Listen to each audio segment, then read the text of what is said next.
folks, welcome to another episode here on the Mr. Analyst Channel. My name is Lee. Thanks again for joining us. If you have not done so already, we're urging you to subscribe to the channel, like and share our content, and of course, leave your comments below each video, and we can get a sense of how you respond to each of the subject areas being explored. Now, in this video and in a subsequent video to come, I'm going to start dealing with the recent visit to Jamaica by World Athletics President Lord Sebastian Coe. Of course, he came here in the wake of Hurricane Melissa that destroyed or significantly damaged several schools out in Western Jamaica, and he came to see what help he could offer.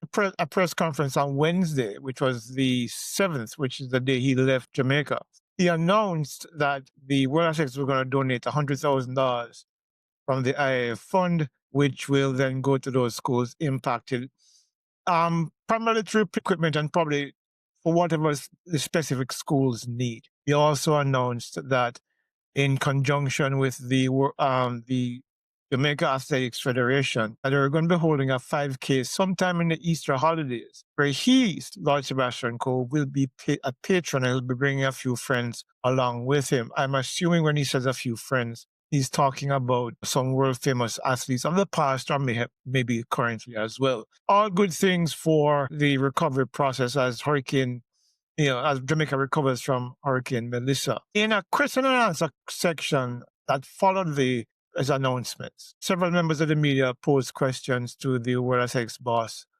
and he responded.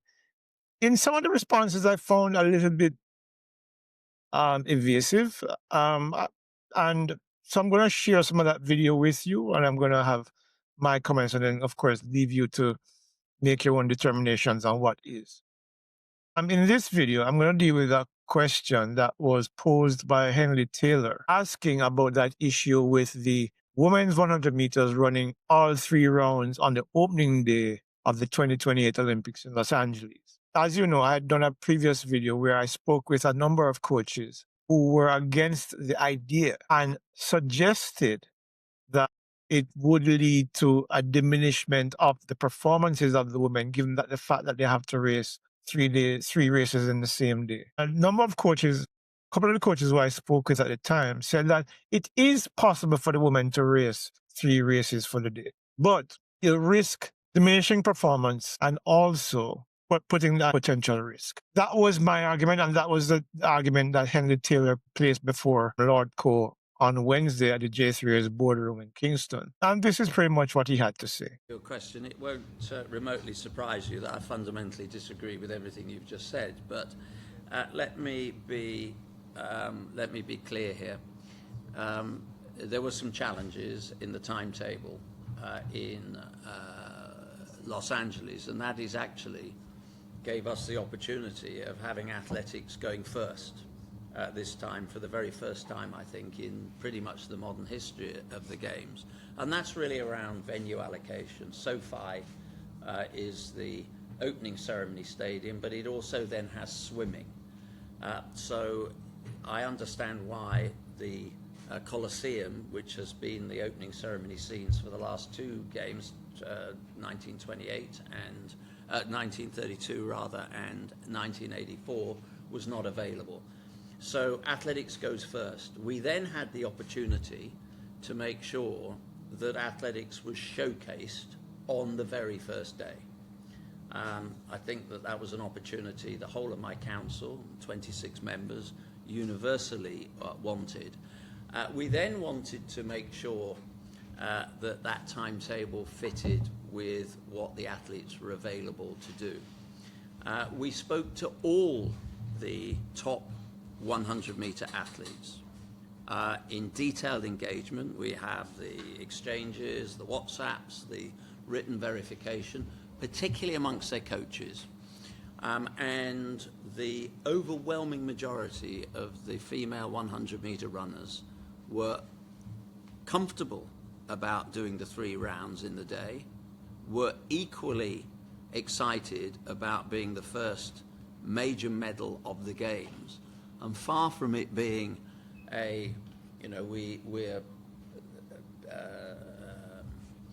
working against the interests of women's athletics. We think that that actually is a very, very powerful message, and many of the athletes that we spoke to overwhelmingly supported that. So this isn't about finding, an opportunity to protect the men and just put the women out there first. They were absolutely engaged with. Do you anticipate any negative impact on the time that they might do? We've looked at that. We've given slightly longer. We've given a longer period between the semi and the final. But when we sat down with the coaches, and the coaches were really important here, as David will know, we sat down with the coaches, and I think we'd had 20 individual discussions with athletes at the very highest level at the 100 metres, and their coaches and their backroom teams, and I think 17 of those that we discussed it with were comfortable about it. Many of the coaches said that it was perfectly manageable, and we took very much a lead from them. We came there with no preordained ideas, but the challenge around the timetable, particularly because athletics goes first, was the overwhelming challenge that we had. We took that back to the sport, and the sport said we were comfortable for the first time going before swimming. And actually, I think time will tell. We can only look at the broadcast numbers, but I think that this will be an interesting one. The final part of your question is, no, this is not a set format. It may well be when we get to Brisbane, we look at something differently. But if it works and the women are comfortable with that, then it may well be that we will follow their lead on that. Well, the men, we spoke to the men. We actually also engaged with the men, and the men were more reticent about doing all that in one day. It was the women and their coaches that were comfortable around that. So I hope that slightly puts into perspective the way that we went about that. Final question, Minister. So there you have it. He said pretty much that he's in complete disagreement with Henley's assertions that it would lead to diminished performances. And then he said that they spoke to about 20 coaches, elite coaches, and their athletes, and 17 of them were in agreement and didn't see an issue with them running 3 races in a day, because there's going to be an extended period of recovery between the semifinals and finals, which will then allow for the athletes to be at their best in a final. Of course, there's rationale for that. The athletes train to repeat repeat performances, so it's not really much of a surprise that they're able to do that. The problem is, who are those 20 coaches and athletes who he spoke with? Because as we know, as fact now, Julian Alfred, through her agent, Henry Roll, has said at the time that they're not into that. I spoke to a number of coaches locally who train some of our leading athletes, and they too expressed concerns about having the women run 3 races in a day. So it feels to me almost like Lord Sebastian Coe, in conjunction with the IOC, is trying to run a PR campaign to convince people that the women don't have a problem with this. Here's the thing, though. He said that while the women didn't have a problem with it, the men did. He said most of the men's coaches and athletes were reticent. So why is it that the guys who are stronger physically, more physically capable of rebounding quickly, are reticent about running 3 races on one day, but the women weren't? The logic doesn't compute. He did say eventually that this is just going to be for the LA 2028 of the Olympics, because depending on what happens then, they might determine whether or not that is going to be the norm going forward, which is also a concern, because then you're putting the woman at increased risk in global competitions. Having seen his response now, what are your thoughts? Do you think that Lord Coe is spinning PR for IOC and World Athletics? Or is he genuinely of the belief that having women run 3 races in one day does not present a problem to the athletes and coaches? Because look, to be fair, they have 2 years to prepare from this year, okay? 2.5 years, because the Olympics are in the summer. And you can train for it. But, is it fair? I mean, honestly, is it fair to ask the women to run 3 races in one day? In the comments that you would have heard from Lord Coe, He did say that it was a scheduling issue that World Athletics chose to take an opportunity to, uh, to take advantage of.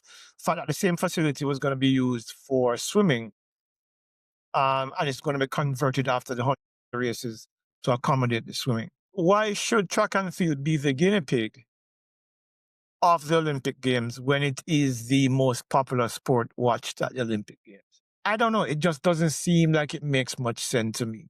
What are your thoughts? Of course, continue to subscribe to the channel, like and share our content. And of course, I urge you to watch the previous video, my interview with the head coach, Dwayne Johnson of Jamaica College, about the team's preparation for champs this year. I have other videos coming up as well later on in this month, and subsequently, as it gets closer to champs, I'll have more hopefully, depending on whether the coaches agree to speak with me because they like to keep things close to their chests. I have another video coming up that is about Donald Oliver. I can't tell you what it is yet until I confirm what it is that I'm going to be talking about. Bears noting that it could be very impactful indeed, depending on what I'm told. So stay tuned for that. Of course, until next time, this is Leighton Davis saying goodbye for now, and we'll see you on another episode of Mr. Analyst. Bye bye.